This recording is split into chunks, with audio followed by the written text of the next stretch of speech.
Hi everyone, it's Lisa Lepke from ProWritingAid here, and thank you for joining us for another session in the ProWritingAid series for writers. So today's session is being led by Douglas Smith. He is the multi-award-winning Canadian author of speculative fiction who has been published in no less than 26 languages and 35 countries. His books include the novel The Wolf at the End of the World and collections The Chimeroscope and Impossibilia, as well as, of course, The Writer's Guide to Playing the Short Game, How to Market and Sell Short Fiction. And that is what we're here for tonight. So welcome, Doug. Great. Thank you, Lisa. Thank you for having me as part of this great webinar series that ProWritingAid puts on. I've attended a number of myself. So as Lisa mentioned, what I'm going to be talking about today is taken from my Writer's Guide, Playing the Short Game, How to Market and Sell Short Fiction. I'm not going to be able to go over the entire book, so I've selected what I think are some of the most important topics, and I'll be focusing on those. Lisa gave this summary. Basically, my message here is, look, I've been writing short fiction and selling it for over 2 decades and winning awards for it. All of that knowledge and experience went into my book, and that's what I'm going to be drawing from for today. So we jump right in and we begin, appropriately enough for the topic, with a short story. Yeah, pretty short, and one that if you're already been selling or trying to sell short fiction, that you're probably familiar with. The most common response to any short fiction submission, no matter how long you've been doing this, is no, a rejection. So today I'm going to show you how you can get past the no, and the best way to do that. We're going to be talking about the most essential thing that every writer has to know. We're going to be talking about rights and licensing. And based on what you learn there, you'll come to understand what the best strategy is for submitting your short stories. And then we talk about how to ensure your short stories stay your stories, and we'll get into short fiction contracts in that topic. And then, assuming you've kept your stories as your own, we'll be talking about a number of ways that you can resell your short fiction over and over again.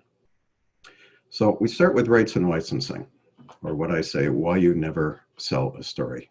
And that's not my prediction of your likely success as a short fiction writer. What I'm talking about here is that when you do sell a story, when a publisher wants to publish one of your tales, what you're going to be doing is actually licensing a very specific set of rights to that story to the publisher. And to have a pro career, I can't emphasize this enough. You have to understand rights and licensing. Every workshop I do, drawn from the book, I always include this section on rights and licensing because it is the foundation for everything that a short fiction career has to have. First thing to understand is as soon as you write a story, you hold multiple rights to that story. And you get to choose which rights you license for the story. You also need to ensure that those rights, when you do license them to a publisher, that they come back to you, that what we call reversion, those rights revert to you. We'll be talking about that. Rights have several dimensions. We're not going to look at everything, but we're going to look at what I think the 4 key ones are. And that's media, language, geography, and occurrence rights. So I'll go through each one of those. So media rights, that's simply the format or the form in which the end reader consumes your story, the way that the publisher delivers your story to the reader. And you can probably guess, these shouldn't be surprising, but each one of these formats involves different rights. So print rights will be required by the publisher for any physical printed publication. Electronic rights, if the publication is in ebook form or a downloadable PDF, or if it's online web page, magazine, etc. And then if they're a podcast or they distribute downloadable audio files as vocal recordings, narrated versions of your stories, those markets are going to require audio rights. And those terms are the actual ones used in contracts. Now, on top of that, if you've been trying to market short fiction, you know that there's 2 major types of markets. One is the magazine. We know what they are. They have a schedule. They'll have issue numbers. If they're a major magazine, they'll probably have a international standard serial number. And if you sell to a magazine, you're going to be licensing serial rights because they're serial publications. Anthology is the other type of market, and an anthology is a book-length work of short fiction from different authors, not to be confused with a collection, which is a book-length work of stories from a single author. And for an anthology, no surprise, you license anthology rights. So let's put these various types of rights together in the form that you'll see them in contracts. So a print magazine is going to be asking for serial print rights. An ebook anthology will want electronic anthology rights. And if the market has both print and ebook editions, they will ask for both print and electronic rights. Pretty simple. Now, media rights actually go beyond what I've talked about here. They can apply to any possible adaptation of your story that you could think of, your story, your characters, your universe. So that's movie rights, video game rights, comics and graphic novels, any type of retail product. Think of Transformer figures or Spider-Man pajamas and Captain America lunchboxes. The key point is that each media format has separate rights, tied to it. And those rights are yours unless you give them away. And what we'll be covering today is intended to help you understand the rights and also how you can protect them. Okay, from media rights, we'll move to language rights. So these are easy to understand, but quite often, beginners will sign contracts where they actually are giving away more language rights than they need to. Now, most markets are only going to need rights for the language in which they publish. That makes sense. It doesn't mean that they won't ask for more language rights. A point here, as a beginner, I strongly recommend that you should only submit to English language markets to start with. In fact, more broadly, when you first sell a story, when you're trying to get it first published, make sure you're aiming at English language markets. As we'll see, you could start by trying to sell it to a foreign language market. I don't recommend that. One reason is that a lot of the top markets you want to get into, the big pro magazines, in their contracts, they're going to request other language rights because they have agreements with some foreign language magazines where those magazines can select stories from the big pro English market and translate and publish in their magazine. So if you sell to a foreign language market, you could possibly, if you sell first, you could jeopardize a sale to one of these top English markets because you've already licensed language rights that they wanted to license for your story. Geographic rights. These apply strictly to print-only markets. That's probably obvious.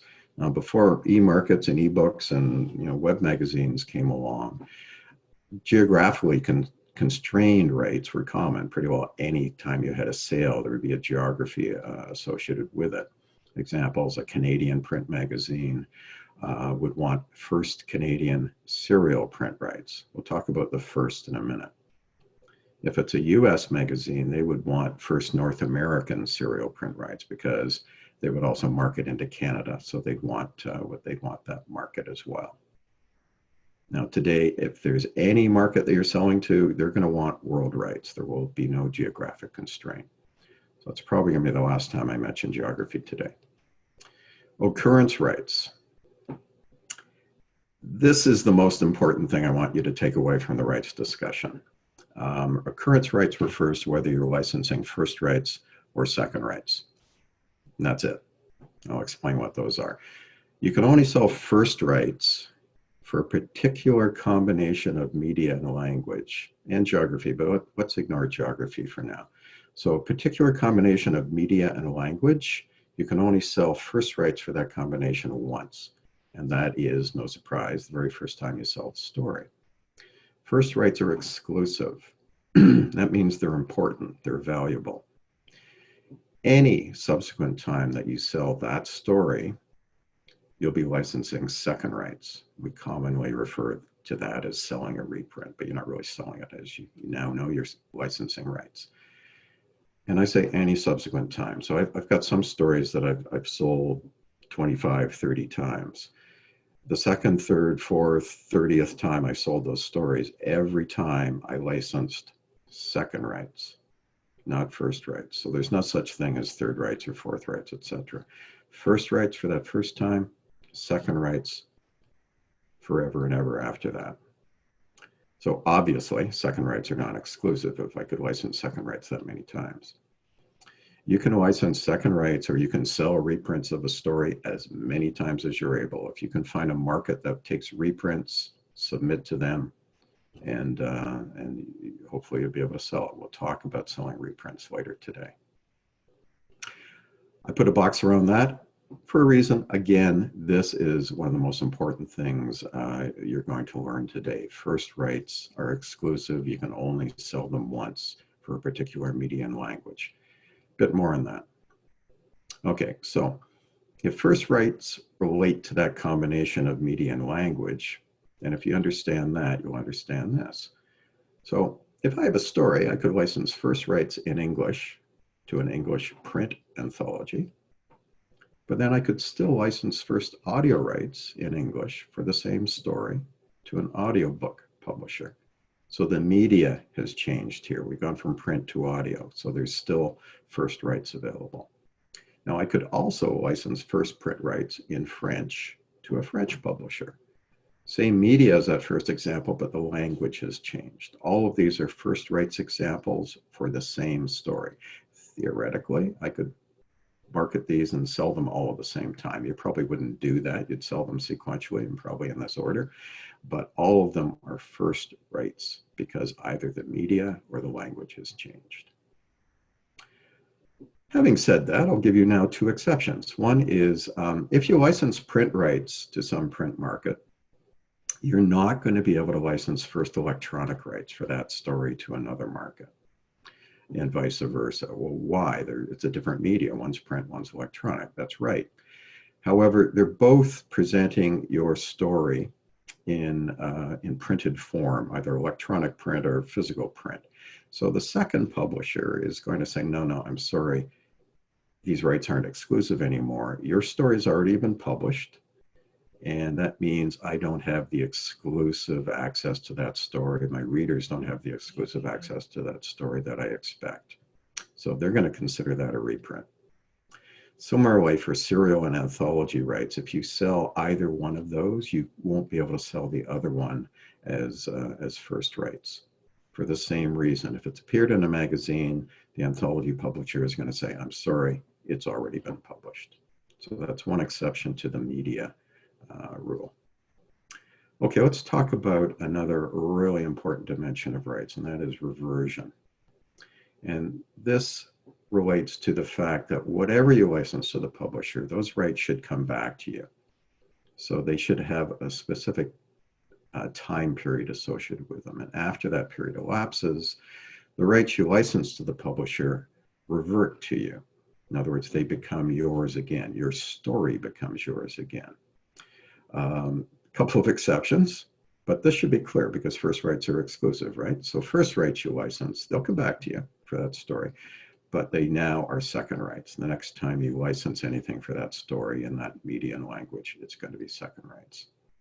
The other exception where your rights don't come back to you is your contract didn't deal with rights reversion. And we're going to go through a number of examples and things you should look out for in contracts to make sure your rights do revert. Okay, and we'll also discuss what a fair, excuse me, a fair reversion period is. How long should it be before the rights come back to you? So we're going to look at some examples of required rights, emphasis on required. If you have a US print magazine that doesn't take reprints and they don't have an ebook edition, they're going to want first, because they don't take reprints, North American, because they're a physical market, serial because they're a magazine, and print rights in English. Take that same magazine and say they introduce an ebook version. Now they're going to want first world because it's electronic, so there's no geographic boundary around that, print and electronic serial rights in English. If you have an ebook English anthology that doesn't take reprints, first electronic because it's an ebook, anthology rights, and world rights are implied, again, because it's electronic. Also, they will not take reprints. So if you've already sold print rights, what we said before, you still would not be able to submit it to this market. They view it as a reprint. If we have a podcast or some audio English magazine, they're going to want first audio serial rights because it's a magazine. We'll talk about audio markets later, but most audio markets don't care. I say don't care. They actually, a lot of them prefer that you've sold it before in print form. So we'll explain that. So you wouldn't have to worry about whether the story has been published before. So how do you judge a request for rights? How can you determine if they're asking for more than they should? So everything we just went through are required rights. In other words, they're the minimum rights that that market needs to have in order to legally publish your story. Emphasis on legally. So that's the minimum rights. That doesn't mean they won't ask for additional rights called rights grabs. It could be a print market that asks for electronic and audio rights. It could be an English market that wants all language rights. These are rights you can sell separately to another market. So it's up to you to notice this and not to license the rights that a market doesn't need. All of these rights decisions will come together in your contract for the story, and we'll talk about that in a few slides. So now that you've learned this about rights, you're going to be able to understand why I give this following marketing advice. Where should you submit your story first? Any new story, where you submit it first is a major decision. Why the emphasis on first? Well, because now you know you can only sell first rights once. So here's my most important advice on selling short fiction. Start at the top. Find the very best market you can and send your brand new story there first. Now, most writers, it's one of the main reasons, honestly, that I wrote this book, to explain all this so I could come to this message. Most writers balk at this. They'll say, I just started writing. It's my first story. I'm not good enough. They won't want to see something from me. All those are forms of self-rejection, which is a bad idea. You are the worst judge of your own work. Only the editor's opinion counts. So please don't self-reject. Start at the top. What if you don't? What if you don't start at the top? And let's say you sell a story to a lower market, semi-pro or even for the love with no money. You get your acceptance email. Your first reaction is probably going to be, hey, cool, I sold a story. That's great. I pretty well guarantee your second reaction is going to be, wait, if they bought it, maybe I could have sold it to a higher market or even one of the top markets. Yeah, maybe you could have, and you'll never know because top markets only buy first rights. So you're not going to be able to submit that story to any top market as a reprint. You've lost your chance to break into a top market and maybe just start off your pro fiction writing career with a major sale. So please, please follow this advice. Start at the top.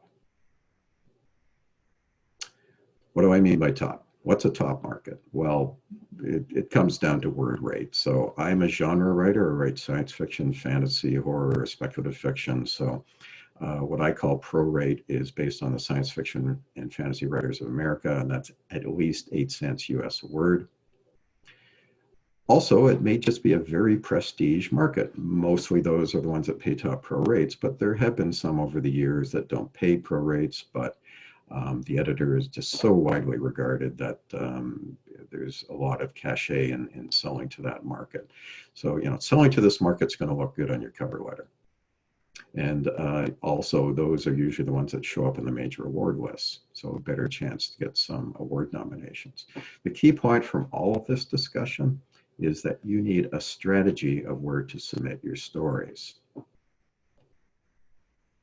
If you believe me and are going to follow my advice of starting at the top, that means you need a list of the top pro markets. Not only that, but your top pro markets, the top markets that you really, really want to break into, that you'd love to be published in. So how do you find them? My number one go-to is still Rowland.com. It's the website's been around since the early 90s. Rellan Conley is a English writer living in Denmark. He maintains it. It's not pretty. You'll have to kind of scroll through the pages to look at all the markets. He does break them out by pro and anthology and audio, etc. Another good one is the Grinder. It's also free. Rellan is free. The Grinder is free. Plus, the Grinder has a search tool, so you can say find all the fantasy markets, find all the reprint markets. I used to recommend Duotrope, but they started charging. You have to have a subscription, so I don't see the point because Rellan and the Grinder are certainly all I've ever needed. If you're a literary writer, and you want to find some of those markets, here is a website for literary magazines, mostly US based. More recently, the last couple of years, what I found really works is if you have a Facebook account, just go into the groups and do a search for open calls or submission calls. And you'll find all these great groups where either the editor or another writer will post an open submission call. These are some of the ones that I subscribe to. And even better, you don't have to go and check all the time. Just set your email notifications for the groups, and you'll get an email showing up in your inbox whenever there's a new open market call. So very cool. Okay, so you've picked your market, now you want to submit to it. Now, nowadays, pretty well everything is two types of submission. Either it's through a portal, like Submittable or Moksha, or you email your story with your cover letter and you attach your story as a Word doc, typically. Regardless, you're going to need a cover letter. And I want you to make sure you avoid any mistakes that some beginners do in cover letters. First one is do your homework. Find out who the editor is. Don't just say, "Dear editor." Really leaves a bad impression. Go to their website. You will be able to find who the editor is. Second one is when you say, "Dear editor name," just say first name, last name. Don't have any Mr., Ms., Miss, etc. The recommended and the accepted approach now is just first name, last name. So, "Dear Ellen Datlow."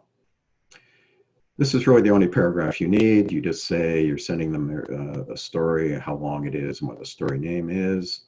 If you have credits, you can put them in the second paragraph. If you don't worry about it. Just don't put them in. They're buying the story, not you. If you do put in credits, make sure, back to my recommendation, that these are pro credits only.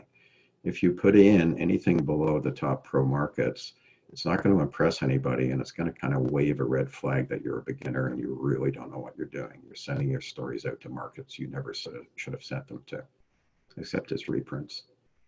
And then a polite sign off. So cover letter is basically, here's my story, it's this long, here are my credits, thanks for listening. Do not describe your story. Most common mistake. And also don't give a little tale about how you came to be inspired to write it. No one cares. The editor does not care, and it's just going to make you look very non-professional. Don't do that. Okay, what to do after you've submitted your story. Here's my next big piece of advice. This whole thing is a numbers game. The most successful writers are going to be the ones who have the most stories out to the most markets. It's as simple as that. So you do not just sit back after you've submitted a story and wait for a reply. Do some math here. So the typical submission or response time length is 3 months. If you sell that story after only 10 subs, which is very good for a beginner, more likely twice that, it's going to take you 2.5 years to get your sale on that story on average.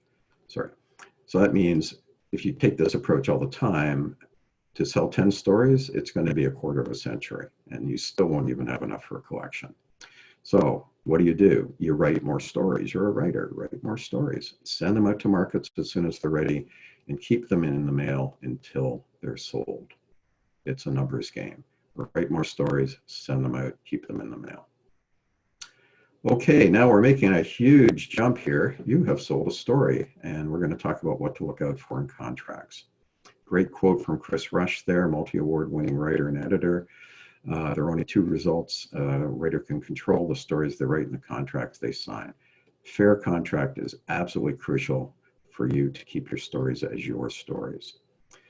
what I want you to realize is that contract is a starting point in the conversation. Don't be afraid to request changes. These aren't written in stone. Just be polite and professional. Thank you for your interest in my story. After reviewing the contract, I'd like to suggest the following changes. So all you really need to know are the key clauses to look out for in short fiction contracts, which brings us to those. I'm not going to go through all these. I go through in great detail in the book, each one of these. I'm going to focus, as we've been focusing all the way along, on rights. So everything's important there, but only those are essential to not giving away too many rights and making sure those rights come back to you. And specifically, I'm going to talk about 1, 2, and 4. So the first one is what rights are being requested. Remember we talked about necessary rights and the possibility they may ask for more of that. Necessary is whatever's required by the market to legally publish your tale. So that's everything we've talked about today. Now, if they ask for additional rights, you need to decide whether you think that's a fair offer. Are they offering additional money? Or quite simply, you love this market, you really want to break into it with the sale look good on your cover letter. So your decisions, basically. My point here is on the fair part, you have to make a personal decision.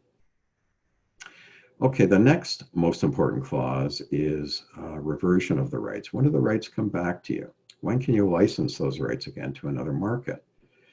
Now, reversion periods are something that you should expect because they give the publisher a chance to make a return on their investment for the fees that they're paying you for their story.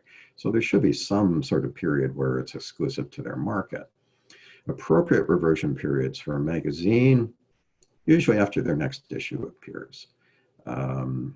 Sometimes after the second issue appears, but after the next issue is normally the reversion period. An anthology, very typical, is 1 year after publication. So the actions for you under this clause is, first of all, you make sure the contract has a reversion clause. Make sure it's got a totally unambiguous trigger. You know exactly what has to happen for the rights to come back to you. And then make sure, based on the above guidelines, that that reversion period is an appropriate period. Okay. The last key clause we'll look at is, what if they never publish your story? What if the publisher just holds onto your story forever and ever? That's another form of a rights reversion issue, because if your contract doesn't cover that, those rights stay with the publisher. So what you need to do is specify a time period in the contract after which all rights revert to you, and that's regardless of whether the story is published. So rather than tying a rights reversion to X months after it's been published, put in something like 1 year after the contract signing. If the story has not been published, the rights revert. And really, you should also address payment. And I usually just say, and all fees due to the author under paragraph whatever, you know, are still due. They've tied up your story for maybe a year here. You could have sold it. They should compensate you for that. Okay, now we've reached the next big milestone. You've sold your story, hopefully to a top pro market because you listened to me. You've licensed as few rights as possible to that market and had those rights revert to you because you signed a good contract. Great, you now have a backlist. That means previously published stories that you own again, that you have the rights to. Maybe it's only one story, but it's still a backlist. And you can now resell or relicense those stories. So we're going to look at 4 different options of how you can reuse, resell, relicense your stories once they come back to you. First one is selling reprints. And I'm assuming this is reprints in English. Remember, when you're selling reprints, you're licensing second rights. So these are all second rights situations. How do you find reprint markets? Just go to the same market sources I mentioned earlier today. They all will identify, every market list will say whether they accept reprints or previously published work.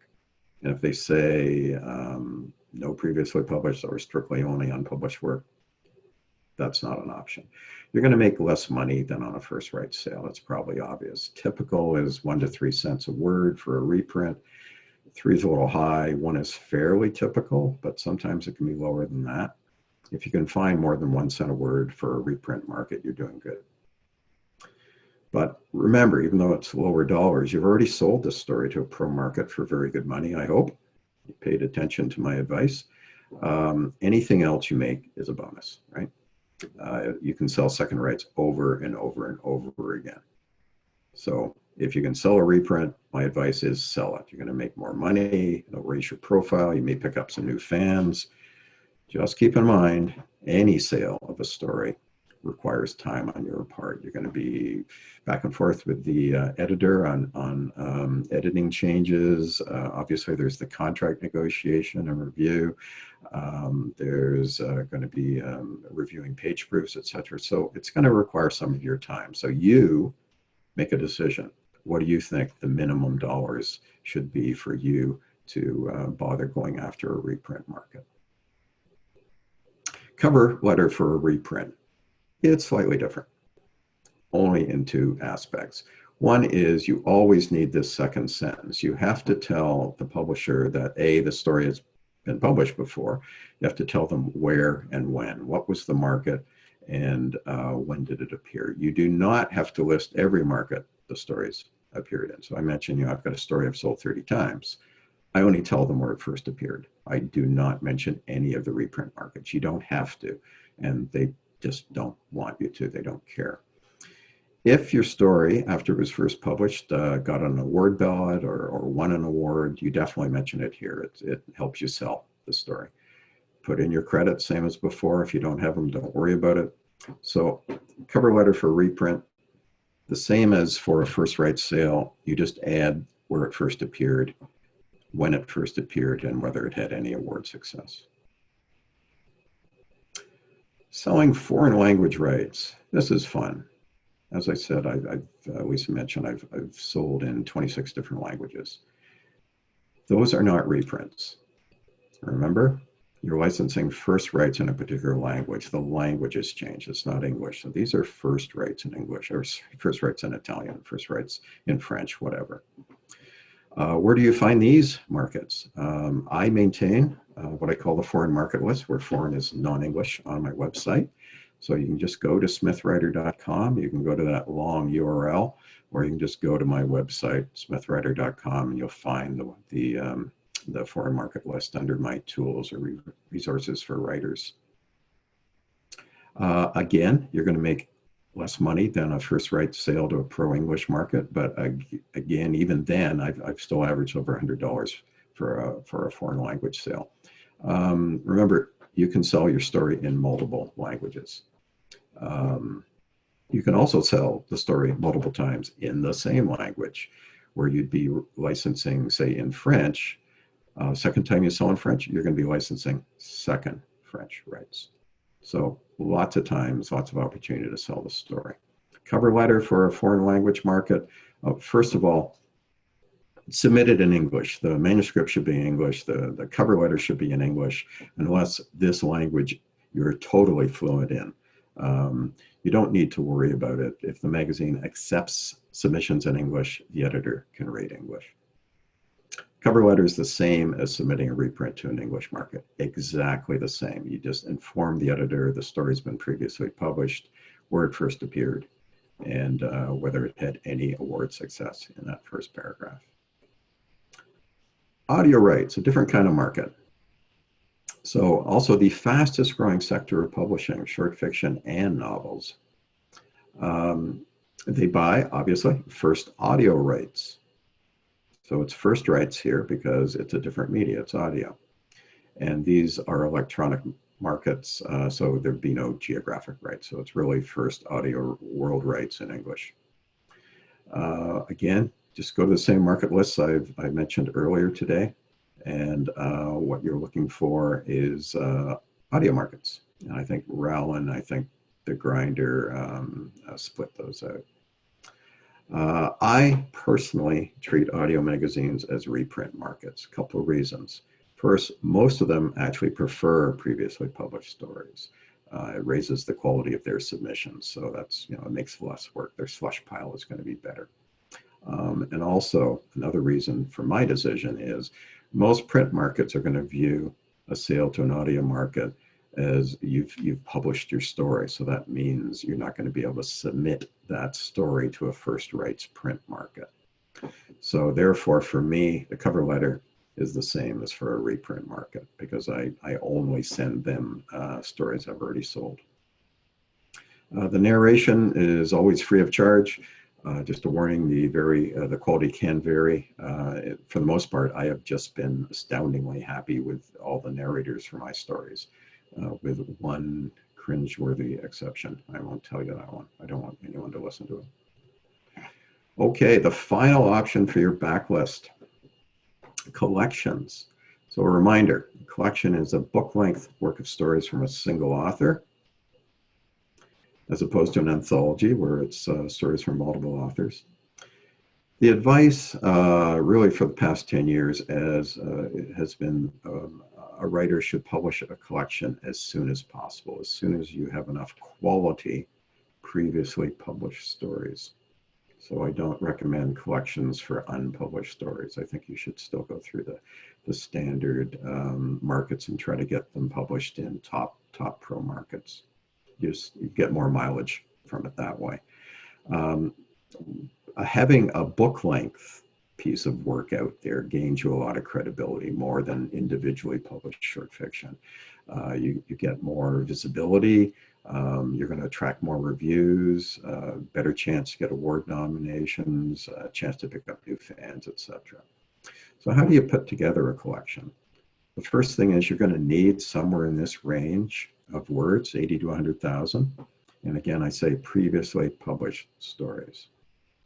Only your best. Your collection is going to be your calling card if this is your first book-length work. So no weak stories. You should, however, include one previously unpublished story, and that's for existing fans. You know, your really super fans are probably going to buy your collection anyway because they want everything in one spot. But this is another reason. The only way they're going to get to read this story is if they buy the collection. And if you write or are planning to write novels and you have some short stories that are set in that universe, definitely include at least one of those. It will help to cross-sell to the novel, and vice versa. It'll help, the novel sales will help drive collection sales as well. One last point on collections, sequencing it, and this advice comes from professional anthologists, how they put together collections of stories. You start with your best story, whatever you think is best. It's won an award or got great reviews, whatever. You then take your next two best stories and you put them second and last. And then you include another strong story in the middle of the book. So the idea basically is you start strong, you've got this middle tentpole story, and then you finish strong to leave the reader with a good memory of the collection. And we're done. Goodbye and good luck. We end with my favorite uninformed and arrogant writer, Snoopy. Don't be Snoopy from a writer point of view. Other than that, you can be Snoopy. Snoopy's cool. Quick summary. Understand rights and licensing. Start at the top when you send it out. Keep those stories in the mail. Read your contracts. Negotiate. Don't be afraid to negotiate and guard your rights. Leverage your backlist once you have those rights. Okay, it's your career all throughout. This is your decision, your decisions. I'm hoping I've helped you make it an informed decision. Quick summary, not even everything of what I didn't cover today. All this stuff is in the book and more. And if you are interested in the book, I'll leave this up. Buying links are on my site. And thank you for your time. And I'll throw it back to Lisa. There's a lot of information for everyone to take in. I hope if anyone out there is feeling a bit like me and thinking, oh my God, there's so much there. When we send out the replay, would you let us send out these slides as well in case anybody wants to go back and have a look at some of those web pages that you shared and some of the information that may have slipped For everything sure, in. and I apologize. There's so like I normally do 6 hours of workshops to cover this book, so I had 40 minutes. I was quite I happy know. doing this much in 40 minutes. So I'm impressed. share the slides. Packed a lot in here. That's great. So Wendy had asked that. A couple other people had asked that. So I think everybody is saying in the chat that they found that really useful, which is great. I have a few questions here. If anyone else wants to add some questions, we still have a few minutes. So stick them in the Q&A box there. Martin says, you said the beginners should submit to English language markets. What if I'm a native Swede writing in English? Does that make any difference? I guess in that case, I'm not sure if Martin is writing in Swedish as well. If you're writing primarily in English, I'd still recommend that you submit to English markets. If you've got stories that you've written in Swedish, you can do the other way around. But if you're writing in English, I'd still use the same recommendation. I think once you've started to sell some stories, that being said, I don't remember a lot of Swedish genre magazines, so it may not make a difference, but you probably know that better than me. And please send me an email if you know of any, and I'll add them to my list. So I'd still say if you're, whatever language you're writing in, you should submit to that language, those markets first. Okay, that's a fair guideline. Martin says, thank you. Alexander says, if there are specific places that we want to submit our story and they're not accepting unsolicited short stories, is there a way to get the editors to look at it? I guess I'd like to know what those markets are. So a lot of the markets close. They have closed submission periods, open submission periods. I'm assuming you're not meaning that. He says tor.com. Oh, okay.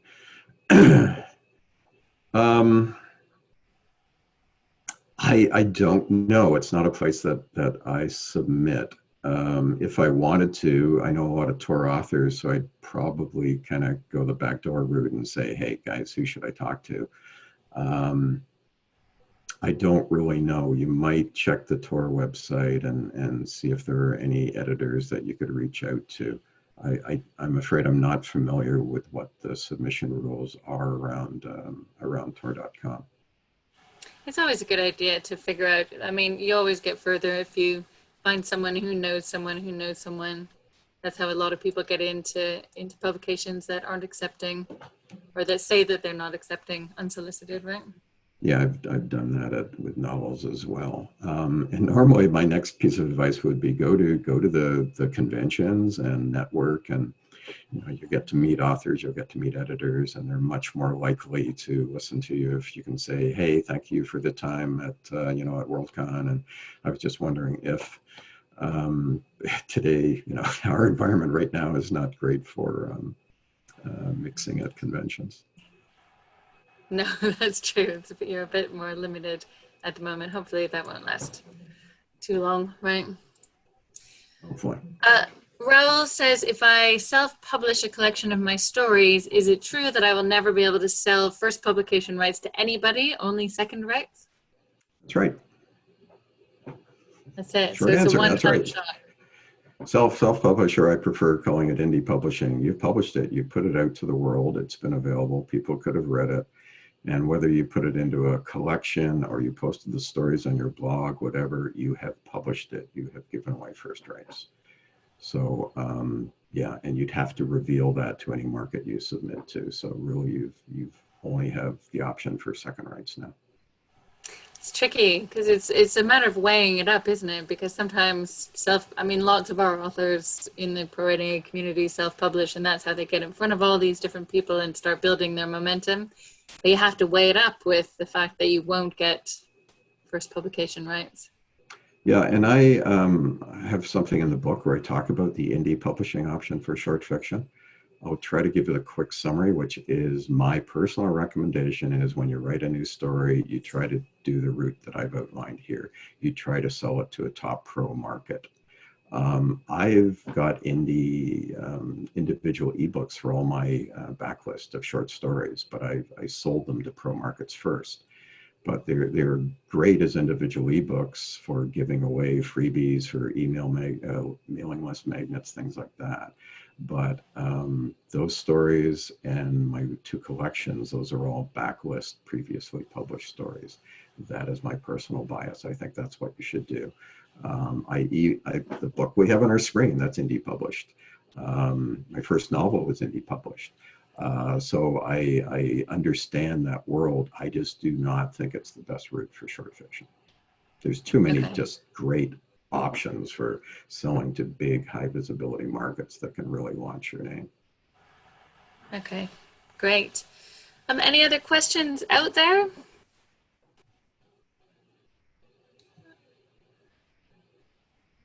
mean, you've covered a lot of information there. How different is short fiction from selling full novel-length fiction? Is the whole process completely different? Completely, totally different. If you want to go the traditional publishing route for a novel, we can have an entire agent, no agent discussion. I've submit to traditional publishers for my novel length work, but I've done it sort of the way I said before. I've had referral into some publishers by people like Guy Gabriel Kay, etc., where the editors say, okay, Guy told me I should read your book. So you're going to get in that way. And other editors refer you to other editors. So the easiest route to get by we don't accept unagented submission is that you have a referral from either another editor or an actual author with that publisher, and you'll find that they'll quite happily read your book. Okay, great. But it's totally different process, completely different process. Wendy says, does sharing a short story in a private Facebook group constitute publishing? And does Facebook own any of the material? And if so, can it be rewritten again with some changes? Yeah, so the second question is actually the most important. Facebook now has full rights to your story. Another reason I never post fiction on Facebook. Read the terms. And I don't know any writer, pro writer who would, so stop doing that. Aside from that, if it's a private group, depends how private, I don't really know. You're probably okay. That's similar to a scenario where a writer has maybe a Patreon page or a subscriber only website, and they put up fiction for their fans, their followers, their subscribers. Usually if a story is behind a paywall, a publisher is not going to view it as being previously published, but some may say, no, sorry, it's been published. Okay. All right, so take that as a warning, everyone. Don't let Zuckerberg own the rights to your material.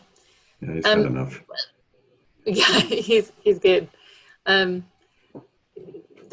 second part of her question is, can you rewrite things with some changes and then take the rights back? Is there a possibility of publishing somewhere, rewriting it, make some changes, rejigging it, and calling it new fiction?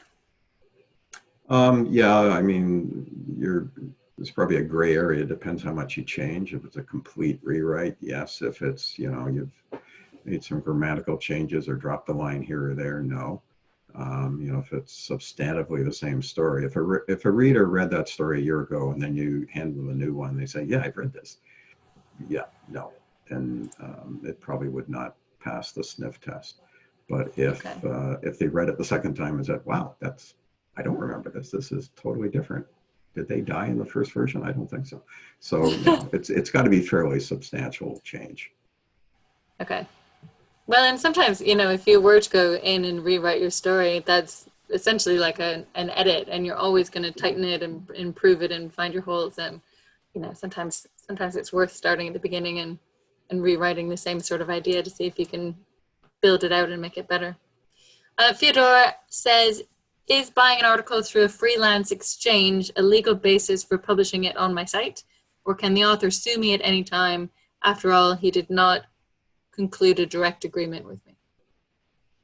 I don't really understand the question. I think in any case, something like that, if it's something you haven't written, you better not present it as your words. That's plagiarism, no matter how you got hold of it. Yeah. So you're going to have to cite the source. Yeah, I don't really know what a freelance exchange is. I assume it's freelance writers exchanging work if they've got too much going on. Yeah, Sorry, but Fyodor. if it's ghostwritten, I guess that's different if you paid for it. But I still don't think Yeah. you should. I think you have to cite the original author. Oh yeah. So he's finding people on Fiverr and on Upwork. Yeah, I think that's a whole different beast. The one thing that really struck me in your presentation is your submission letter. I just think it's so good to have, a really clear template of these are all the things that you need to include. And actually, Doug watched, or I don't know if anybody here was at the session that we had with Jeff Lyons about log lines, where we were live workshopping log lines. Just in case anybody was there, we're doing another one because there were about 40 people who had their log lines that we never got to. So that's going to be there. And I think Doug's sort of template and system of these are all the things that you need to include is similar to Jeff's system of these are all the things you need to include to make it really effective. And as the editor of the ProWritingAid blog, the letters and submissions that I get all the time most of them are illegible. And so I think a lot of writers don't put the time and effort into writing, like really crafting and using all of their skills to write a really good submission piece. And so I think your template is really useful. Cover letter is the first exposure the editor or the slush reader has to you. So you've got a bad cover letter. I've seen how slush reading works, and they can not even read your story. If your cover letter is so badly written, they're going to assume your story totally sucks, and they won't even read it. I mean, I do that on the blog. We're not accepting much in the way of guest posts anymore. And very occasionally, this sort of fits with the question of unsolicited articles or unsolicited stories. If somebody, generally we have a standard policy right now because we have a big backlog of guest posts, but if somebody writes me a really effective cover letter that says, I've written this is what I know about you, this is why it's useful, here's all the things I'm going to include, and just sells me on it, I'll take it. There's a real artwork to selling that sort of thing in. Okay, I've got one from Randall. Randall says, I have a flash fiction piece that was published on a website a few years ago. I've since rewritten the story and it's quite a bit different, but it has the same title. If I submit it to a publisher, is it ineligible for first rights? Another gray area.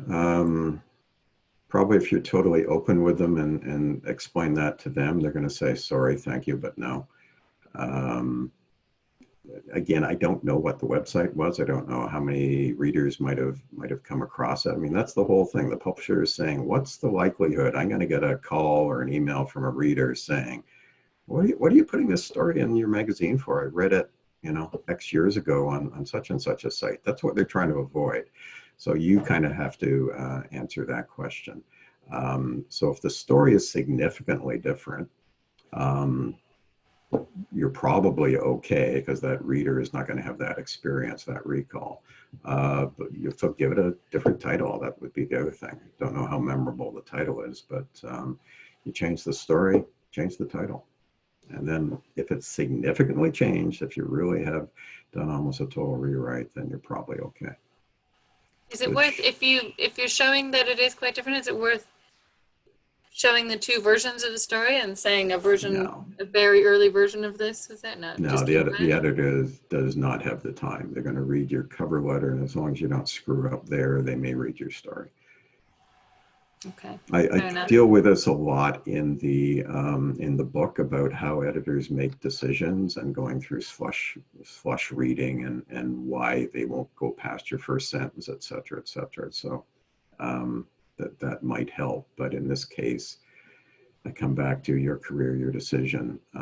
You have to judge. Just know the context. They don't want to have an angry reader coming back at them and saying, I read the story. I paid for this issue and it's got a story I've already read in it. What's going on?